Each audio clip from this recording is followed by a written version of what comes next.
नमस्कार, मैं हूं नगमा। आप देख रहे हैं एनडीटीवी दुनिया, जिसमें खबरें होंगी दुनिया भर की अगले आधे घंटे में। बात सीरिया की भी करेंगे, बात अमेरिका की भी, लेकिन सबसे पहले हमारी लीड स्टोरी बांग्लादेश।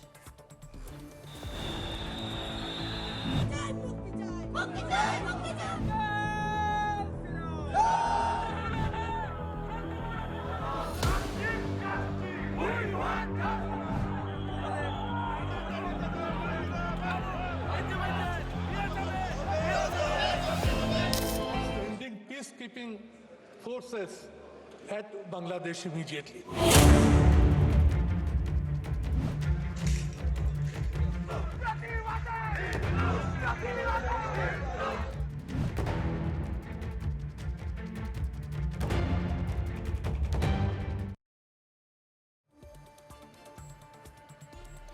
तो बांग्लादेश में गिरफ्तार इस्कॉन के चिन्मय कृष्णदास को फिलहाल कोई राहत नहीं मिल सकी है। ढाका की अदालत आज जब उनकी सुनवाई हुई तो उनकी पैरवी के लिए कोई वकील पेश नहीं हुआ और इसी कारण मामले की सुनवाई 2 जनवरी तक के लिए टाल दी गई है। सरकार ने इस मामले में कोर्ट से समय मांगा है, जिसके बाद सुनवाई टाल दी गई। खबर यह भी है कि कोर्ट में उनकी पैरवी करने वाले वकील पर पहले हमला किया गया है। इस्कॉन कोलकाता के प्रवक्ता राधारमन दास ने ट्वीट करके ये कहा है कि कृपया एडवोकेट रामन रॉय के लिए प्रार्थना करें। उनकी इकलौती गलती यह है कि उन्होंने अदालत में चिन्मय कृष्ण की पैरवी की।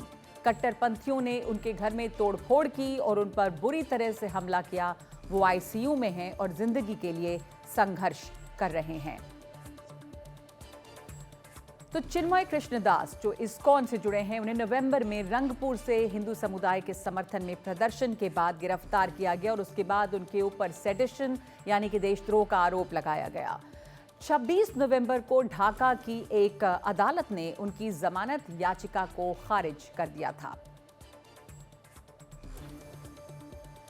इस बीच बांग्लादेश ने अगरतला में अपने सहायक उच्चायोग से वीजा और काउंसलर सेवाओं को रोक दिया है। बांग्लादेश के सरकारी सूत्रों के मुताबिक सुरक्षा कारणों से यह फैसला लिया गया है और फैसला फौरन लागू हो रहा है। कल अगरतला में बांग्लादेश में हो रही हिंसा के विरोध में प्रदर्शनकारी बांग्लादेश के सहायक उच्चायोग में भी घुस आए थे और इसके बाद आज भारत के उच्चायुक्त को ढाका में विदेश मंत्रालय में तलब किया गया है। और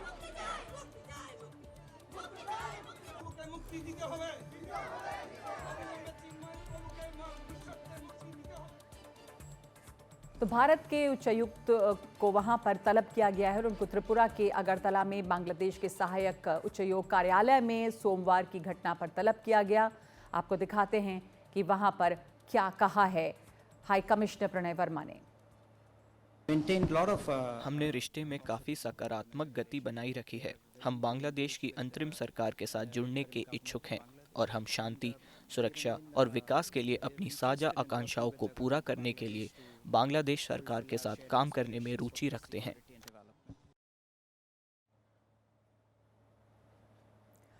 तो बांग्लादेश के दिनों दिन खराब होते हुए हालात का इलाज क्या संयुक्त राष्ट्र की शांति सेना है? ये सवाल बार बार उठ रहा है। सोमवार को पश्चिम बंगाल की मुख्यमंत्री ममता बनर्जी ने हालात सुधारने के लिए बांग्लादेश में शांति सेना भेजने की मांग की थी और कहा कि इसके लिए केंद्र सरकार को संयुक्त राष्ट्र से बातचीत करनी चाहिए। उन्होंने ये भी कहा था कि पीएम मोदी को विदेशी धरती पर अत्याचारों का सामना कर रहे भारतीयों को वापस लाना चाहिए। आज उनकी तृणमूल कांग्रेस के सांसद सुदीप बंदोपाध्याय ने लोकसभा में शून्यकाल में ये मांग कर दी। Sir, I want to raise a very important issue. Sir, our neighboring country Bangladesh, where the minorities and Hindus are being tortured and being killed.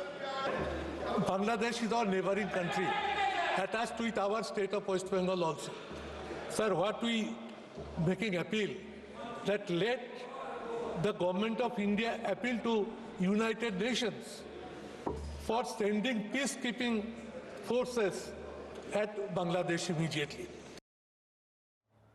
क्या यूनाइटेड नेशंस की पीस कीपिंग फोर्सेस को वहां भेजा जा सकता है? क्या ऐसा करना संभव है कि बांग्लादेश में शांति सेना जाए? संयुक्त राष्ट्र से लंबे समय तक जुड़े रहे शशि थरूर के मुताबिक ऐसा होना आसान काम नहीं है। मेरे साथ कांग्रेस के वरिष्ठ नेता और लोकसभा सांसद थरूर साहब हैं। आज तृणमूल कांग्रेस ने बांग्लादेश में जो हिंदू माइनॉरिटीज़ पे जो हमला हो रहा है उस पर चिंता जताई है लोकसभा में और कहा है कि यूएन का एक पीस कीपिंग मिशन वहाँ भेजा जाना चाहिए। आप सहमत हैं इससे? देखिए, यूएन पीस कीपिंग का काम तो बहुत अलग होता है। मैं तो यूएन पीस कीपिंग में काम किया हूँ कुछ सालों से, तो इसलिए आपको पता होना चाहिए कि इस किस्म के डिसीजन लेना छोटी सी बात नहीं है और कोई भी देश के भीतर पीस कीपर्स को बहुत रेयरली भेज जाता है। सिर्फ जब उनके सरकार इसका ऐसे मांग करते हैं, नहीं तो जब दो देश के आपस में कुछ लड़ाई हुई और वहाँ समाधान आते हैं तो उसको मेंटेन करने के लिए पीस कीपर्स को भेज देता है। तो यूएन का काम ये नहीं है। लेकिन मैं ये भी कहूँगा कि जो चिंता हमारे दोस्तों के हैं, बंगाली दोस्तों टीएमसी के, ये चिंता सारे भारतवासियों की है। मेरे ख्याल में आपको जानना चाहिए कि जब हमारे पड़ोस देश में कुछ भी हो सकता है इस किस्म की चीज़ें, तो नेचुरली ये हमारे हृदय पे भी चोट लगता है ना। तो सोचना पड़ेगा कि इस किस्म की चीज़ सिर्फ एक राज्य का मुद्दा नहीं है। मैं चाहता हूँ कि इस किस्म के विषय पे सरकार ध्यान दे और हमें तो जब वो लोग तैयार है कि हमें भी कॉन्फिडेंस में ले जाए। आप अनुभवी अंतर्राष्ट्रीय राजनयिक रहे हैं, इसमें भारत सरकार के सामने क्या विकल्प है, क्या करना चाहिए, आपका क्या सुझाव है भारत सरकार? देखिए, आप हमको भूल नहीं सकता कि ये अलग देश है कि और देखिए जो उनके खिलाफ, उनके माइनॉरिटीज, उनके अल्पसंख्यक के खिलाफ चल रहे हैं, हमारे देश में क्या चल रहा है, क्या हो रहा था संभल में, क्या हो बहुत जगह में। तो मेरे ख्याल में सोचना चाहिए सरकार को कि दूसरों को एक उंगली दिखाने के पहले आप याद रखिए कि 3 उंगली आपकी तरफ भी दिखा दे रहे हैं। तो मैं सिर्फ कहूँगा कि इस पे ध्यान रखना चाहिए। आप डिप्लोमेसी, नए तंत्र इस्तेमाल करके बताइए लोगों को कि कुछ चीज़ों अच्छे नहीं है कि हमारे देश के लोगों को दिक्कत है, दुख है इसके बारे में, और कि पूरे दुनिया के आंखें आपके ऊपर हैं, तो आप ज़रा इस पर भी ध्यान रखिएगा। इस किस्म के मैसेज, संदेश भेज सकते हैं, उससे ज़्यादा अभी करना मेरे ख्याल में मुश्किल है।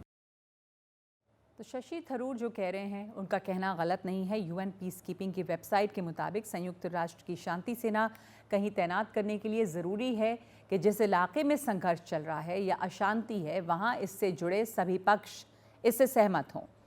एक राजनीतिक प्रक्रिया के जरिए सभी पक्ष इस बारे में अपनी सहमति दें। संयुक्त राष्ट्र को अपना मकसद पूरा करने के लिए आज़ादी से हर तरह की कार्रवाई के लिए इस तरह की मंजूरी ज़रूरी होती है, क्योंकि संयुक्त राष्ट्र बिना भेदभाव के काम करता है और ऐसे मामलों में जब तक बहुत ज़रूरी ना हो तब तक ताकत का इस्तेमाल नहीं करता है। शशि थरूर और संयुक्त राष्ट्र की बात को समझने के लिए हम जान लेते हैं कि इस वक्त दुनिया में कहां-कहां इस तरह के अभियान चल रहे हैं। तो इस ग्राफिक के जरिए आपको दिखाते हैं कि ये अभियान कहां-कहां चल रहे हैं। जैसे कि पश्चिमी सहारा में, गोलान में, यानी गोलान हाइट्स है, अबियई है, मध्य अफ्रीकी गणराज्य, साइप्रस, कोसोवा, पश्चिम एशिया, कॉन्गो, लेबनान, दक्षिण सूडान। तो इन सब जगहों पर इस तरह की पीस कीपिंग अभियान जो हैं वो चल रहे हैं। United Nations military observer group in India and Pakistan नाम से इनकी मौजूदगी भारत और पाकिस्तान में भी है। खास बात यह है कि जिस बांग्लादेश में शांति सेना भेजने की बात हो रही है, वही बांग्लादेश दूसरे देशों में इस तरह के अभियानों में अपने सैनिकों, पुलिस वालों को भेजने के मामले में पहले 5 देशों में आता है। यानी कि बांग्लादेश की सेना पीस कीपिंग फोर्सेस में है। ताज़ा लिस्ट के मुताबिक दुनिया भर में चल रहे संयुक्त राष्ट्र के शांति अभियानों में इस वक्त नेपाल के 6,125 सैनिक हैं, रवांडा के 5,886, बांग्लादेश के 5,856 और भारत के 5,391 और इंडोनेशिया के 2,747 लोग इस तरह के प्रोग्राम में जुड़े हुए हैं।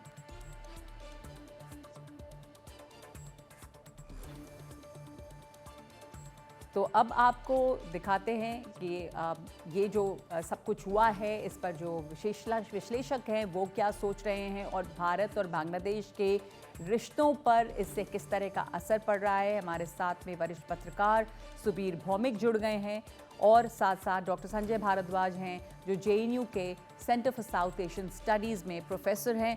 बहुत धन्यवाद आप दोनों का। सुबीर भौमिक, पहले मैं आपसे जानना चाहूँगी कि बांग्लादेश लगातार डिनायल में और इनकार करता रहा है कि वहाँ पे कुछ हुआ भी है। जो इंटरिम गवर्नमेंट है प्रोफेसर मोहम्मद यूनुस की, वो यही कह रही है कि वहाँ पर सब कुछ सामान्य है। तस्वीरें जो हैं वो कुछ और कह रही हैं जो सामने आ रही हैं कि अल्पसंख्यकों के साथ वहाँ क्या कुछ हो रहा है। क्या रिपोर्ट्स वहाँ से हैं? प्रोफेसर यूनुस और उनके सरकार के जो अधिकारी हैं सरासर झूठ बोल रहे हैं, और सिर्फ हिंदुओं पर नहीं, भारत में तो चर्चा वहां हिंदुओं पर अत्याचार को लेकर हो रहा है। बुद्ध जो वहां के संगठन है, 5 तारीख को शेख हसीना वहां से निकल जाने के बाद और 20 तारीख 16 दिन के अंदर हिंदू मंदिरों पर, हिंदुओं के घरों पर सब मिलाकर कुल 2120 घटना हुए, जिसका पूरा विवरण हमारे पास है, जो कि वहां के वरिष्ठ संगठन हिंदू बौद्ध समन्वय समिति उन्होंने दिया है। पर एक चीज के तरफ मैं आपका ध्यान बढ़ाता हूं, सिर्फ हिंदू नहीं, पर्वतीय चटगांव के पर्वतीय क्षेत्र में बुद्धिस्ट जो विहार है उन पर हमला हुआ है, चकमास पर हमला हुआ है। सबसे बड़ी बात, जिस बंगाल के इलाके में, अविभक्त बंगाल के इलाके में इस्लाम को जिन लोगों ने लाया था, ये सूफियों के श्राइन्स पर अटैक हो रहा है। अब तक 45 सूफी श्राइन्स पर अटैक हो चुके हैं। आपको चाहिए तो मैं डिटेल्स लिस्ट दे सकता हूं। अहमदियास के जो मस्जिद है वो उन पर अटैक हो रहा है।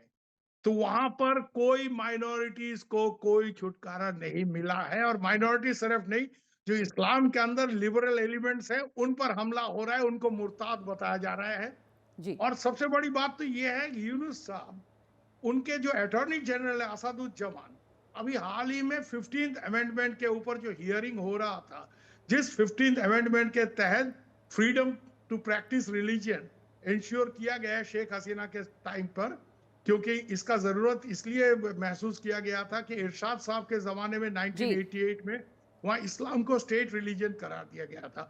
अब इसके हियरिंग के टाइम में अटॉर्नी जनरल बोला है कि सेकुलर शब्द को बांग्लादेश के कॉन्स्टिट्यूशन से हटाना चाहिए। तो यूनुस साहब का नोबेल पुरस्कार विजयी यूनुस साहब जो भी हो, बट वहां पर ये सेकुलरिज्म को खत्म करने पर तुले हुए हैं, जो लिंग्विस्टिक सेकुलर बंगाली नेशनलिज्म है उसको खत्म करने पर तुले हुए हैं। ये उनका एजेंडा है, और यहाँ उनके साथ जो इस्लामिक रेडिकल फोर्सेस है पूरी तरह से वहां हावी हो रहे हैं। मैं एक बात जी, वहां पर इस्लामिक रेडिकल फोर्सेस हावी हैं, तो संजय भारद्वाज क्या कट्टरपंथियों की गिरफ्त में चला गया है बांग्लादेश? और ऐसे में भारत और बांग्लादेश, या भारत के लिए बांग्लादेश के साथ में संबंध सुधारने की कितनी बड़ी चुनौती है? देखिए, ये बात तो सही है, भौमिक साहब बिल्कुल सही बात कह रहे हैं कि जब से वहाँ अंतरिम सरकार बनी है, मोहम्मद यूनुस सिर्फ एक मुखौटा है।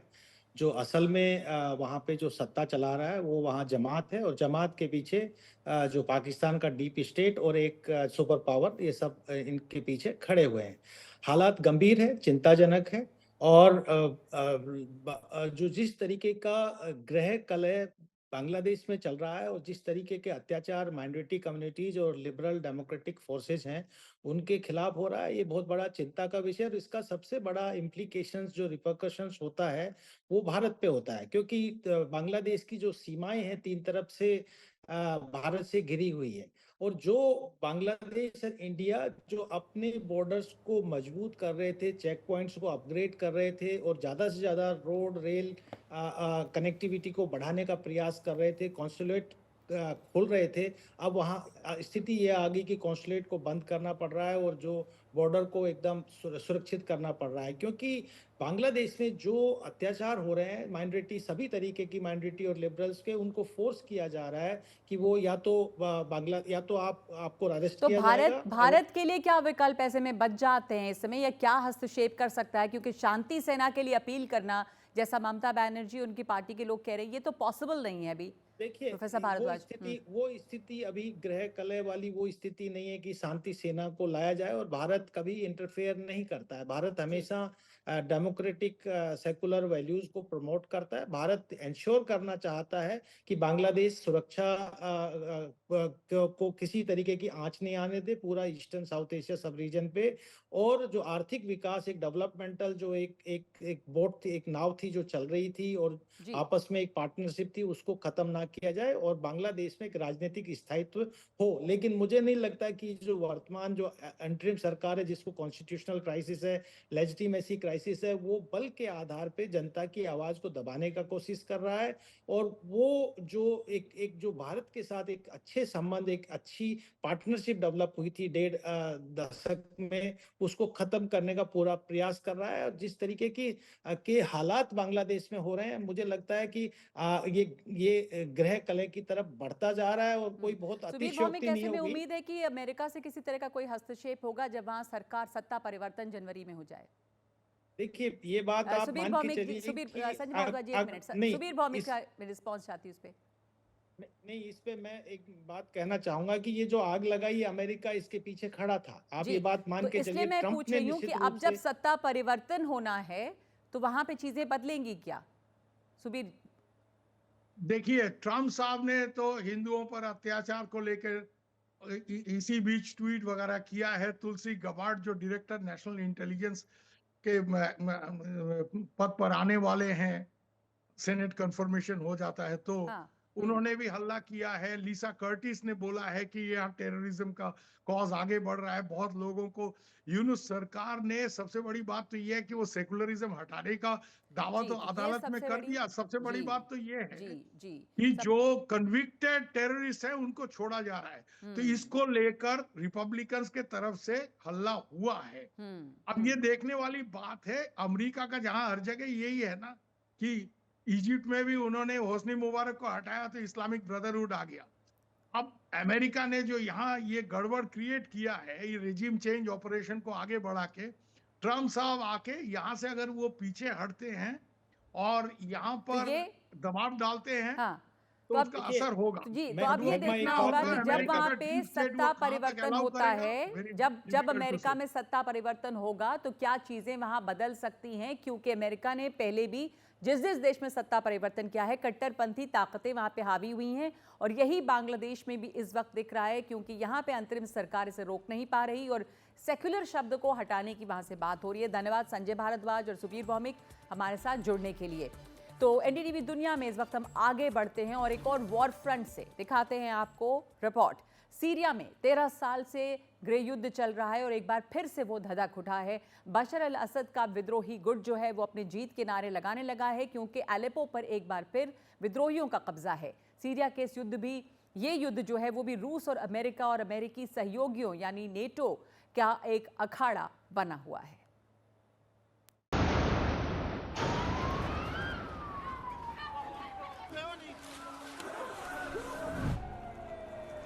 सीरिया का गृहयुद्ध एक दशक से जारी है।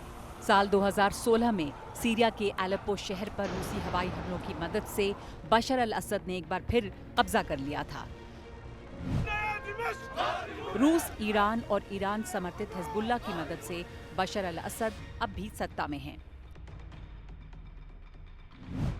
सीरिया का 70% इलाका उनके कब्जे में है, लेकिन बाकी क्षेत्रों में विद्रोही भी पीछे नहीं हट रहे और 4 सालों की यथास्थिति के बाद एक बार फिर अलेप्पो पर बागियों का कब्जा है।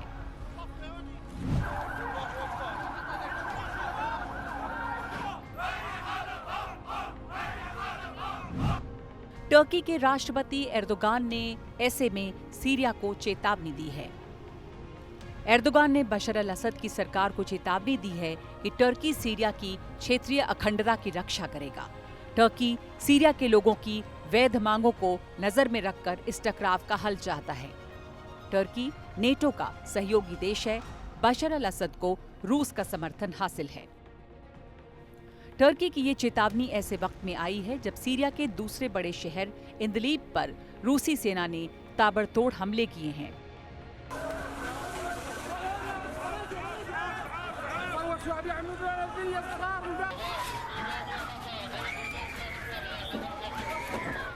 इंदलीब बागियों का गढ़ है। रूस बागियों को कुचलने में सीरिया की सेना की मदद कर रहा है। एलेपो पर हमलों के साथ ही फिर सामने आया है हयात तहरीर अल शाम। ये उत्तरी सीरिया में सक्रिय सुन्नी आतंकवादी गुटों का संगठन है। इसका जबात अल नुसरा या नुसरा फ्रंट से रिश्ता है, जिसे पहले सीरिया में अलकायदा की शाखा माना जाता था। असद सरकार का विरोध करने के लिए 2011 में सीरिया में जबात अल नुसरा का गठन हुआ था। नुसरा के नेता अबू मोहम्मद अल जुलानी ने तेजी से संगठन को खड़ा किया। इससे फारस की खाड़ी के इलाकों से चंदा मिलता था। अपने कब्जे वाले इलाकों से ये टैक्स वसूलता था। इसी कमाई से उसने आतंकवादियों की बड़ी फौज खड़ी की और हमले किए। जुलाई 2016 में अल जुलानी ने जबात अल नुसरा को भंग किया और एक नया संगठन जबात फतह अल शाम बनाया। जनवरी 2017 में जबात फतह अल शाम ने नया रूप लिया, कुछ और संगठनों के साथ विलय करके। हरकत नूरुद्दीन अल जिंकी, लिवा अल हक, जाइश अल सुन्ना, जबात अंसार अल दीन को मिलाकर हयात तहरीर अल शाम बनाया गया। अब फिर से तेज हुए इस युद्ध में 300 लोगों के मारे जाने की खबर है। दमिश्क पर खतरा देखते हुए बशर अल असद रूस की मदद पर निर्भर हैं और बागियों को टर्की का समर्थन है। एक दशक पहले मॉस्को की मदद से ही बशर की सरकार बची थी, लेकिन अभी हालात अलग हैं। सीरिया के दो सबसे बड़े समर्थक रूस और ईरान अपने अपने फ्रंट पर उलझे हैं। रूस यूक्रेन युद्ध में और ईरान इजराइल के हिजबुल्लाह पर लगातार हमलों में फंसा है। इसलिए असद की चुनौती अभी और बड़ी है। एनडीटीवी दुनिया में वक्त एक ब्रेक का, उसके बाद इजराइल लेबनान के बीच हुआ है समझौता, लेकिन क्या बदला है गाजा में? लंबी होती जा रही है रोटी के लिए लाइन।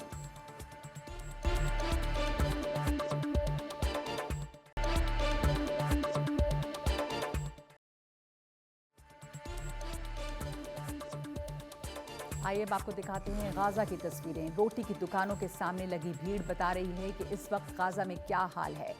वर्ल्ड फूड प्रोग्राम के मुताबिक नवंबर में 3 से 4 लाख लोगों को ही खाने पीने की मदद मुहैया करवा सके, क्योंकि लड़ाई और काफिलों की लूट की वजह से सामान पहुंचाने में दिक्कत आ रही है। हजारों फिलिस्तीनी तंबुओं में रह रहे हैं और पूरी तरह से अंतर्राष्ट्रीय मदद पर निर्भर हैं।